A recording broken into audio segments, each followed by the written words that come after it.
Guys, আজকে আমার ছেলে বায়না ধরছে আলু মানে মানে কুচি কুচি করে তেলে ভাজিয়ে খাবে।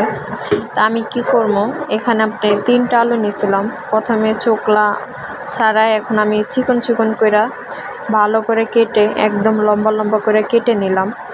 দেখি হয়তো মানে আলু ভাজি খায় না, কিন্তু আজকে হঠাৎ বলতেছে মা আমি আলু ভাজি খাবো, লম্বা লম্বা করে কেটে মানে চচ দিয়ে খাবো। তা আমি এদিকে আলুগুলা সুন্দর করে লম্বা লম্বা করে কাইটা নিলাম। এখন আমি একটু পানি দিয়ে মানে হালকা একটু পানি দিয়ে একটু পরিমাণ লবণ দিয়ে সিদ্ধ বসায় দিলাম। দেখেন প্রায় আমার আলুগুলা মানে হালকা সিদ্ধ করব, প্রায় আমার আলুগুলা সিদ্ধ হয়ে গেছে।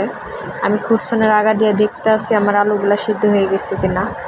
আমি এখন আলুগুলা নামায়া হালকা হলুদ, হালকা মরিচ, আমার ছেলে বলে মা তুমি মরিচ দিবা, আমার ছেলে একদম ঝাল খাইতে চায় না, তারপর আমি সামান্য একটু দিলাম। সব কিছু মাখায় এখন আমি এখানে তেল গরম দিয়া আলুগুলা মানে ভাজতে আছি। দেখেন সবগুলো দিয়ে দিছি।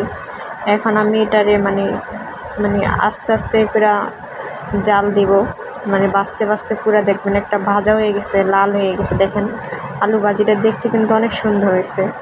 এই যে দেখেন প্রায় আমার আলু ভাজিটা হয়ে গেছে। এখন আমি বাসায় নিয়ে আইছি, আমার ছেলেরে বললাম তুমি সস দিয়ে খাও। তাই আমার ছেলে সহজে আলু ভাজি খায় না, আজকে খায়।